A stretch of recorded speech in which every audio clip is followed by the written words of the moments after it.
Hello students, my self तेज सिंह। आप लोग देख रहे हैं तेज केमिस्ट्री। अपन डिस्कस कर रहे थे आपका लॉ ऑफ केमिकल कॉम्बिनेशन क्या होता है और इसके कुछ लॉज थे, वो अपन लास्ट लेक्चर में बात कर चुके हैं।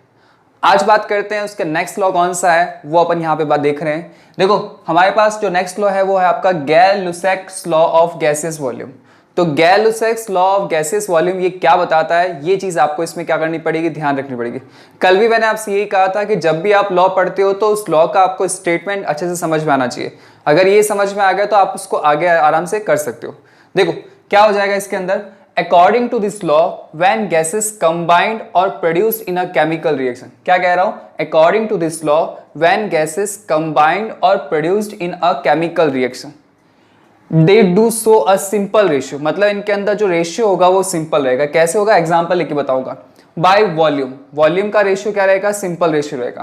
Provided all the gases at the same temperature and the pressure. मतलब जो सारी गैसेस दी गई है आपका ध्यान रखना वो सेम टेम्परेचर और प्रेशर पे होनी चाहिए। सबसे पहली बात, देखो एक एग्जांपल लेके डिस्कस करते हैं। देखो ये आपका जो लॉ है, एक बार इसको आपको ध्यान से पढ़ना है, देखो ठीक है। उसके बाद अपन एग्जांपल की बात करते हैं। इसमें क्या हो जाएगा, देखो अब इसको देखना और इसको देखना, समझ में आ जाएगा, ठीक है। जैसे मान के चलो कि मेरे पास है H2 और क्लोरीन, ठीक है। ये दोनों मिलके बनाते हैं आपका HCl। ये भी है आपका गैसियस फॉर्म में, ये भी है आपका गैस फॉर्म में, और ये भी है आपका गैस फॉर्म में। कोई दिक्कत नहीं होनी चाहिए। तो देखो मैं कह रहा हूं according to this law when gases combined और produced in a chemical reaction. देखो यहाँ पे गैसेस कंबाइंड भी हो रही है और आपको जो यहाँ पे प्रोडक्ट मिल रहा है वो भी किस फॉर्म में है, गैसेस फॉर्म में। तो क्या कह रहा है कि दे do so a simple ratio by volume. मतलब क्या कह रहा है कि इनके जो वॉल्यूम का जो रेशियो होगा वो क्या होगा, सिंपल रेशियो होगा। आगे क्या कह रहा है, provided all the gases at the same temperature and the pressure. और टेम्परेचर और प्रेशर की कंडीशन क्या होनी चाहिए, सेम होनी चाहिए। ऐसा ना हो कि यहां कुछ प्रेशर अलग हो रहा है और प्रोडक्ट बनने पर प्रेशर कुछ चेंज हो गया, तो ये चीज नहीं होनी चाहिए। तो यहां पे क्या हो जाएगा, जैसे आप दिमाग लगाइए, यहां पे मैं कहता हूं कि हाइड्रोजन आपका क्या है, इसका मैं मान लेता हूं कि इसका कितना है, 1 वॉल्यूम है। हाइड्रोजन का कितना वॉल्यूम है, 1 वॉल्यूम। अगर आपने स्टोइकियोमेट्री पढ़ी होगी तो आपको उसमें पता होगा। लास्ट लेक्चर जिन्होंने नहीं देखा है स्टोइकियोमेट्री का तो वो जाके देखिए उसको। इसका 1 वॉल्यूम है, इसके क्लोरीन के 1 वॉल्यूम के साथ रिएक्ट करता है, ठीक है। और इसके क्या होगा, इससे आपका क्या हो जाएगा, देखो यहाँ पे इसको अपन बैलेंस करेंगे तो कितना हो जाएगा, यहाँ पे अपना क्या लग जाएगा, 2। तो इसके कितने वॉल्यूम बन रहे हैं, तो इसके हमारे पास 2 वॉल्यूम बन रहे हैं। आगे बात समझ में, देखो हाइड्रोजन का 1 वॉल्यूम जब क्लोरीन के 1 वॉल्यूम के साथ रिएक्ट करता है तो HCl के कितने वॉल्यूम बन रहे हैं, 2 वॉल्यूम बन रहे हैं। तो ये चीज आपको इसमें क्या करनी चाहिए, ध्यान रखनी चाहिए। अब देखो आप लोग यहाँ पे कि इन रिएक्टेंट और प्रोडक्ट का जो रेशियो होगा वो क्या होगा, सिंपल रेशियो होगा। कैसे, देखो आप खुद देख सकते हो। यहाँ पे मैं यहाँ पे रेशियो लिख रहा हूं इसके, देखो यहां पे क्या हो गया, 1:1:2। तो ये कहा गया है यहां पे कि इनके अंदर जो रिएक्टेंट और प्रोडक्ट का जो रेशियो होगा वो क्या होगा, सिंपल रेशियो होगा। ये चीज आपको इसमें ध्यान रखनी है। अगर ये आपको एसटीपी कंडीशन में भी दे देते तो आप उस केस में 1 वॉल्यूम की जगह क्या ले सकते थे, ग्राम मोलर वॉल्यूम रख सकते थे। जैसे 22.4 लीटर, तो कह सकता हूं कि 22.4 litre 22.4 litre hydrogen gas chlorine के 22.4 लीटर के साथ रिएक्ट करती तो कितना बनता है, वहां पे 2 × 22.4 लीटर बन जाता। ये आपका बहुत इजी चीज रहेगी। या फिर आप ऐसे कह सकते हो, जैसे एग्जांपल ले लो, जैसे मैं यहाँ पे ये कह देता हूं कि 1 लीटर है वो आपका क्लोरीन के 1 लीटर के साथ, हाइड्रोजन का 1 लीटर क्लोरीन के 1 लीटर के साथ रिएक्ट कर रहा है, तो इसके कितने बन रहे हैं, इसके आपके 2 लीटर बन रहे हैं। इसमें कोई दिक्कत है क्या, रेशियो इस केस में भी निकालोगे तो 1:1:2 आएगा। तो ये इसमें आपका लॉ में बताया गया, ठीक है। क्या कहा गया है कि अगर कोई आपका केमिकल रिएक्शन है, उस केमिकल रिएक्शन में गैसेस कंबाइंड हो रही है या प्रोड्यूस्ड हो रही है, तो उनके वॉल्यूम का जो रेशियो होगा वो क्या होगा, सिंपल रेशियो होगा। ये बात किसने बोली थी, गैल-लुसैक लॉ ऑफ गैसियस वॉल्यूम में। आगे बात समझ में, एक और एग्जाम्पल देख लीजिए आप लोग, आपको अच्छे से समझ में आ जाएगा। एक लास्ट एग्जाम्पल लेते हैं यहाँ पे। जैसे मान के चलो मेरे पास है nitrogen plus hydrogen that will form NH3, ammonia बना रहा है, क्लियर? तो यहाँ पे नाइट इसको आप इक्वेशन को बैलेंस करोगे तो क्या आ जाएगा, यहाँ पे 2 लग जाएगा और यहाँ पे कितना लग जाएगा 3। देखो ये भी गैस फॉर्म में है, ठीक है, ये भी गैस फॉर्म में है और ये भी गैस फॉर्म में। क्लियर?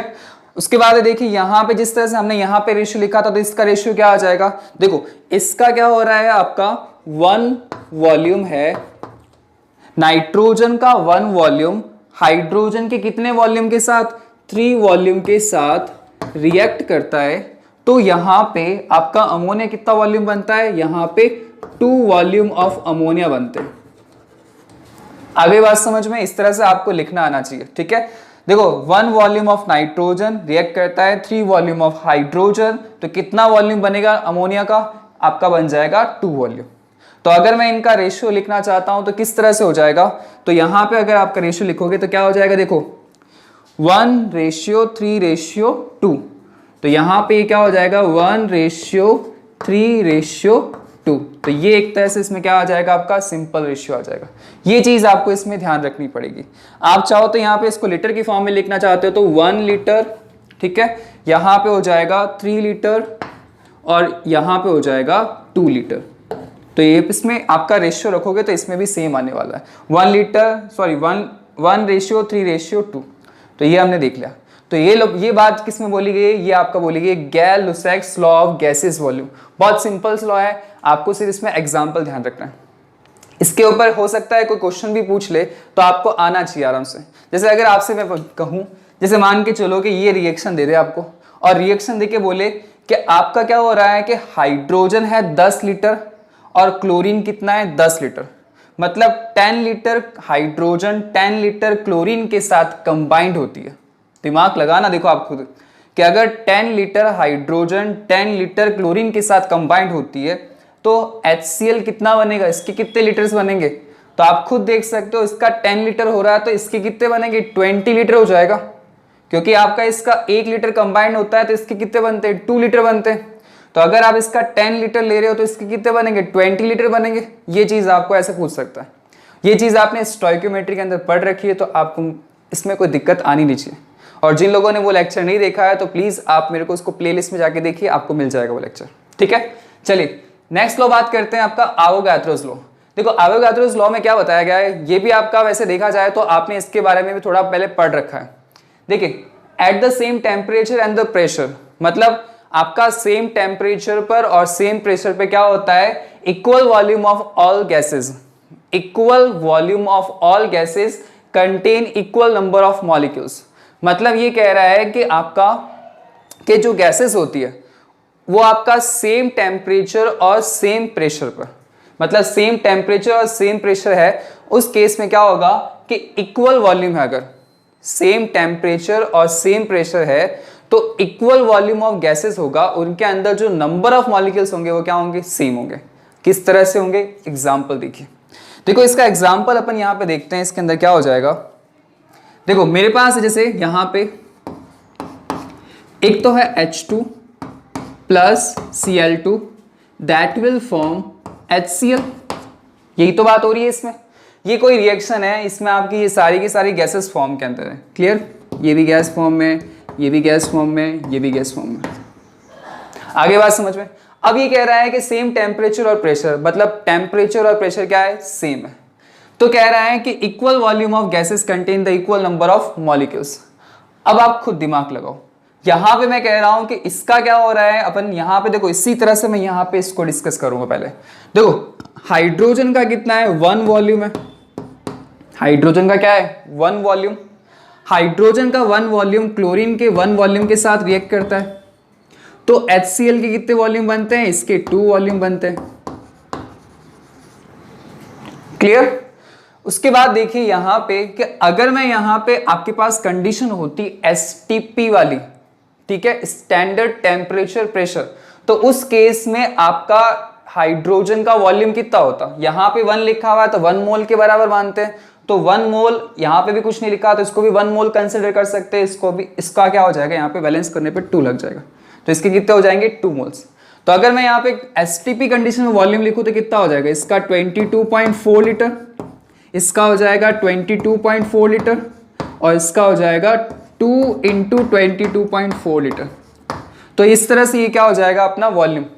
तो ये ध्यान रखना है कि इसका वॉल्यूम हमने कितना लिया 22.4 लीटर, इसका वॉल्यूम 22.4 लीटर, इसका हो गया 2 इंटू 22.4 लीटर। तो ये क्या होगी हमारी आपका एसटीपी कंडीशन में वॉल्यूम हो गया।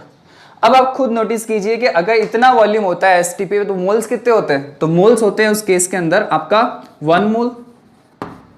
ये आपकी सारी स्टोइकियोमेट्री वाली चीजें आप लोग इसको एक बार देखिए लास्ट लेक्चर को भी। इसके बाद में इसका भी कितना हो जाएगा 1 मोल हो जाएगा और इसके कितने मोल बन जाएंगे 2 मोल्स बन जाएंगे। आगे बात समझ में। तो आपका क्या हो गया इसमें आपका 1 मोल, इसका 1 मोल, इसका 2 मोल। क्लियर। अब देखिए यहाँ पे क्या हो रहा है, इसके अंदर आपकी कितने देखो 1 मोल के अंदर नंबर ऑफ मॉलिक्यूल्स कितने होते हैं, वो अपने होते हैं Na मॉलिक्यूल्स। एवोगाड्रो नंबर के बराबर होते हैं Na मॉलिक्यूल्स। इसके अंदर भी कितने हो जाएंगे Na मॉलिक्यूल्स और इसके अंदर भी कितने हो जाएंगे 2 इंटू Na मॉलिक्यूल्स। आगे बात समझ में। तो अब आप देखो ध्यान रख क्या रखना है, देखो यहाँ पे Na मॉलिक्यूल्स है, यहाँ पे Na मॉलिक्यूल्स हैं और यहाँ पे कितने हैं 2 Na मॉलिक्यूल्स हैं। ठीक है। तो यहाँ पे यही बात बोली गई थी कि भाई अगर आपका क्या होता है वॉल्यूम क्या होता है बराबर होता है, मतलब देखो equal volume of all gases, मतलब वॉल्यूम अगर बराबर होता है तो उसके अंदर नंबर ऑफ पार्टिकल्स क्या होते हैं सेम। तो देखो यहाँ पे वॉल्यूम 1 वॉल्यूम था, यहाँ पे 1 वॉल्यूम था, तो नंबर ऑफ पार्टिकल्स इसमें भी Na थे, इसमें भी Na थे। लेकिन यहाँ पे क्या आने पर वॉल्यूम डबल हो गया, तो यहाँ पे नंबर ऑफ पार्टिकल्स भी क्या हो गए डबल हो गए। तो ये चीज किसने बोली थी, आपका एवोगाड्रोस लॉ में बोली गई थी। एक बार आप फिर से देख लीजिए। ये कह रहा है कि सेम टेम्परेचर और सेम प्रेशर पे क्या होता है कि जो इक्वल वॉल्यूम ऑफ गैसेस होता है उनके अंदर नंबर ऑफ मॉलिक्यूल्स क्या होंगे सेम होंगे। तो देखिए ये मैंने एक रिएक्शन लिखी थी, इसके अंदर 1 वॉल्यूम इसका था, क्लोरीन का 1 वॉल्यूम और HCl के 2 वॉल्यूम बन रहे थे। हाइड्रोजन का 1 वॉल्यूम क्लोरीन के 1 वॉल्यूम के साथ रिएक्ट करके 2 वॉल्यूम बना रहा था। तो मैंने इसको एसटीपी कंडीशन में यहाँ पे लिख दिया, कोई दिक्कत नहीं है। एसटीपी भी लिखा तो इसका वॉल्यूम कितना हो गया 22.4 लीटर, इसका भी सेम, इसका कितना हो गया 2 इंटू 22.4। 2 क्यों लगाया, क्योंकि यहाँ पे इसके क्या बन रहे हैं 2 मोल्स बन रहे हैं। इसको मैंने मोल की फॉर्म में लिया, तो मोल की फॉर्म में इसका 1 मोल, इसका 1 मोल, इसका 2 मोल। 1 मोल के अंदर नंबर ऑफ पार्टिकल्स कितने होते हैं Na, तो एवोगाड्रो नंबर के बराबर होते हैं। तो इसके अंदर मॉलिक्यूल्स कितने होंगे हाइड्रोजन गैस के Na मॉलिक्यूल्स, इसके अंदर कितने होंगे Na मॉलिक्यूल्स, इसके अंदर कितने होंगे 2 इंटू Na। तो अब आपको दिमाग मत लगाना कि सर यहाँ पे डबल कैसे हो गए, भाई यहाँ पे वॉल्यूम भी डबल है, इसलिए मैंने यहाँ पे इसको 2 से मल्टीप्लाई किया। तो ये चीज किसने बोली गई थी, एवोगाड्रो लॉ में बोली गई थी कि अगर आपका गैस का वॉल्यूम फिक्स है, टेम्परेचर और प्रेशर कंडीशन सेम है, तो उस केस के अंदर नंबर ऑफ पार्टिकल्स भी क्या होंगे सेम होंगे। आगे बात समझ में, ये चीज इसमें ध्यान रखनी है। ठीक है, चलते हैं इसके बाद में अपन नेक्स्ट लॉ की तरफ। देखिए इसमें अपन लास्ट लॉ के बारे में बात कर लेते हैं। तो लास्ट लॉ हमारा कौन सा हो जाएगा, लॉ ऑफ रेसिप्रोकल प्रोपोर्शन, जो आपका किसने दिया था, रिचर्ड ने दिया था। अब देखो ये जो लॉ है वो आपका एनसीईआरटी के अंदर नहीं दिया हुआ है, लेकिन आपका नीट और जेईई में इससे रिलेटेड क्वेश्चंस पूछ ले जाते हैं, तो आपको यहाँ पे इसे ध्यान रखना पड़ेगा। ठीक है, तो चलते हैं इस लॉ में आपका क्या बताया गया। सबसे पहले आपको स्टेटमेंट देखना है, थोड़ा स्टेटमेंट आपका इसका हो सकता है आपका कंफ्यूजिंग हो सकता है। The ratio of masses of 2 element, कोई भी 2 एलिमेंट है तो उनके मासेस का जो रेशियो होगा which combined separately with the mass fix mass of 3rd element. कोई 2 एलिमेंट है जो किसी 3rd एलिमेंट के फिक्स मास के साथ कंबाइंड हो रहे हैं, तो इज ईदर सेम और simple multiple ratio of masses in which 2 element combined directly with each other. अब यहां से ये लाइनें आपको क्या हो जाएगी, कंफ्यूज हो जाएगी। तो इससे अच्छा है अपन क्या करते हैं, साथ साथ में एग्जांपल लेते हैं, उसको डिस्कस करते हैं, जिससे आपका ये क्या हो जाएगा, इजी हो जाएगा। तो देखिए क्या दे रखा है अपन को यहाँ पे, देखो मान के चलो मेरे पास क्या है, एक सल्फर है और एक ऑक्सीजन है। क्लियर, सल्फर और ऑक्सीजन, सल्फर और ऑक्सीजन 2 एलिमेंट थे, ये आपका रिएक्ट कर रहे हैं किसी तीसरे एलिमेंट हाइड्रोजन के साथ, और हाइड्रोजन के साथ रिएक्ट करके क्या कर रहे हैं, यहाँ पे आपकी क्या बना रहे हैं, कुछ अलग से आपका कंपाउंड बना रहे हैं इस तरह से। ठीक है, तो मैं कह रहा हूं कि आपके 2 एलिमेंट कौन से थे, सल्फर और ऑक्सीजन, वो तीसरे एलिमेंट हाइड्रोजन के साथ कंबाइंड हो रहे हैं और क्या बना रहे हैं, कंपाउंड बना रहे हैं। तो देखो ये जब डायरेक्टली कंबाइंड हो रहे हैं तो ये तो बना रहे हैं SO2, ये दोनों कंबाइंड होकर यहाँ पे बना लेते हैं H2O और यहाँ पे मान लेते हैं अपन H2S। तो ये हमारे पास कंडीशन है। तो ये क्या कह रहा है, इस लॉ के अकॉर्डिंग बात कर रहे हैं, देखो 2 element which combined separately with the fix mass of 3rd element. तो ये 2 एलिमेंट थे वो हाइड्रोजन के फिक्स मास के साथ कंबाइंड हो रहे हैं। अब कैसे हो रहे हैं पहले एक बार रेशियो भी लिख लेते साथ साथ में। देखो यहाँ पे मैं बता रहा हूँ कि H2S के अंदर रेशियो क्या हो जाएगा, H2S और H2, ठीक है। अब H2S के अंदर रेशियो हो जाएगा कि हाइड्रोजन और सल्फर के मासेस का रेशियो क्या होगा, तो यहाँ पे देखा जाए तो हो जाएगा इसके अंदर कि हाइड्रोजन का मास कितना हो जाएगा 2 और सल्फर का कितना हो जाएगा 32। इसके अंदर क्या हो जाएगा आपका, देखो मास यहाँ पे हो जाएगा हाइड्रोजन का 2 और इसका कितना हो जाएगा 16। क्लियर। अगर आप इसको सिंपल रेशियो में कन्वर्ट करोगे तो इसका रेशियो क्या हो जाएगा, यहाँ पे अगर इसको सिंपल रेशियो में कन्वर्ट कर देते हो तो इसका तो आ जाएगा 1:16 और इसका कितना आ जाएगा 1:8। क्लियर। ये चीज आपको इसमें ध्यान रखनी है। अब देखो यहाँ पे क्या हो रहा है कि थर्ड कंडीशन इन्होंने क्या कह दी कि भाई पहले तो दोनों अलग अलग कंबाइंड हो रहे थे, ये इसके साथ हो रहा था, ये इसके साथ हो रहा था। तीसरी कंडीशन में इन्होंने क्या कहा था, देखो लास्ट में एक कंडीशन बोली थी कि 2 elements combined directly with each other.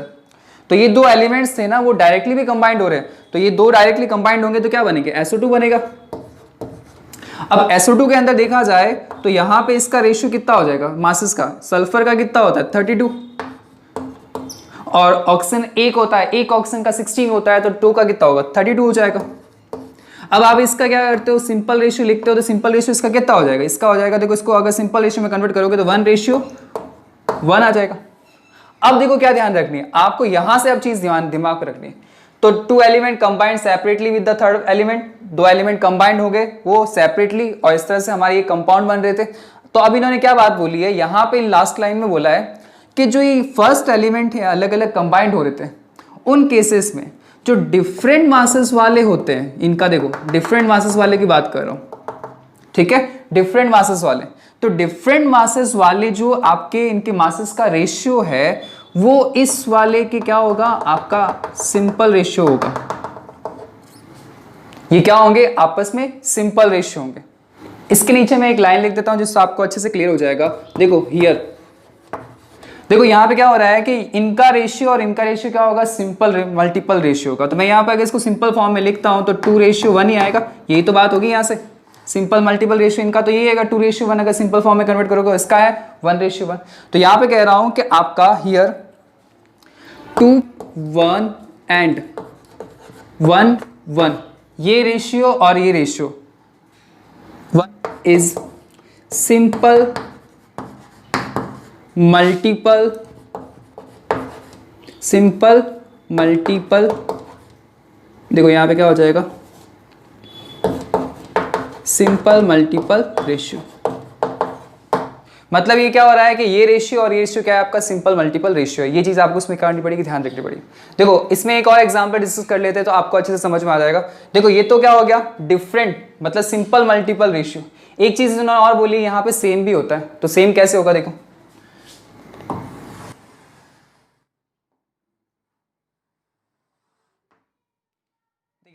इसमें हमारे पास नेक्स्ट एग्जांपल होगा। देखो एग्जांपल देख लेते हैं, यहाँ पे क्या हो जाएगा, देखो C कार्बन, हाइड्रोजन और ऑक्सीजन, ये 3 एलिमेंट्स हैं।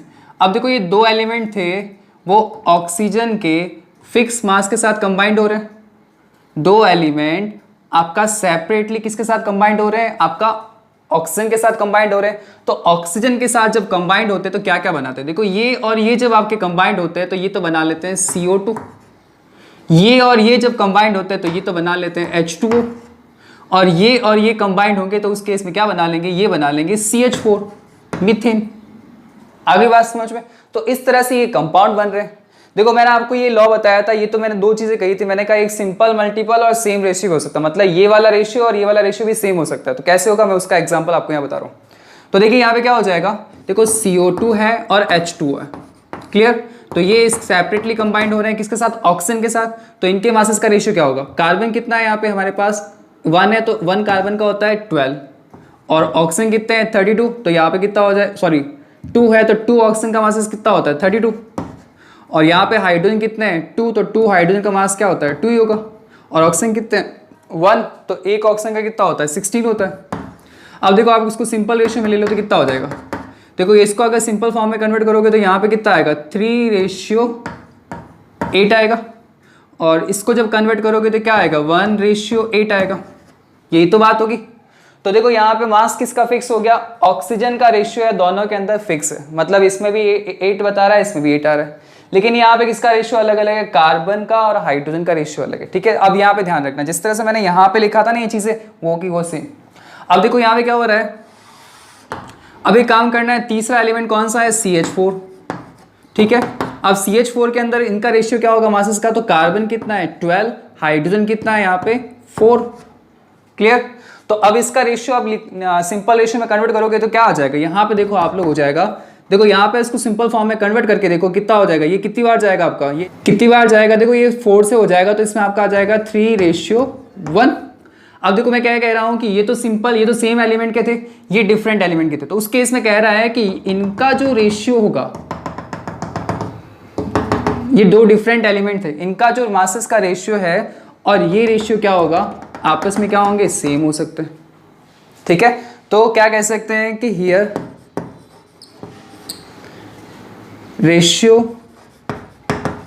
इज सेम, मतलब इनका रेशियो और इनका रेशियो क्या हो गया, सेम हो गया। तो ये चीज आपको इसमें ध्यान रखनी है। तो दोनों लॉ है वो एक बार आप जो आपके जो दोनों एग्जांपल्स हैं इनको एक बार अच्छे से देखिए। अगर आप इनमें कोई डाउट होता है तो आप मेरे को कमेंट करके पूछना। लेकिन मैंने आपको दोनों बता दिए, दोनों कंडीशन थी जो यहाँ पे सेम और सिंपल मल्टीपल वाले, उन दोनों के एग्जाम्पल्स मैंने आपको यहाँ पे करवा दिए, ठीक है। ये सिंपल मल्टीपल रेशियो का हो गया, वो सेम रेशियो का हो गया, ठीक है। तो ज्यादा इसमें आपका कंफ्यूज होने की जरूरत नहीं है। अगर आपको दिक्कत आती है तो एक बार इस लेक्चर को फिर से देखिए। जिन लोगों ने मुझे सब्सक्राइब नहीं किया तो प्लीज सब्सक्राइब मी, जिससे मेरे कोर्स की नोटिफिकेशन है आपको कंटिन्यूसली मिलते रहे। Okay, thank you for watching this lecture.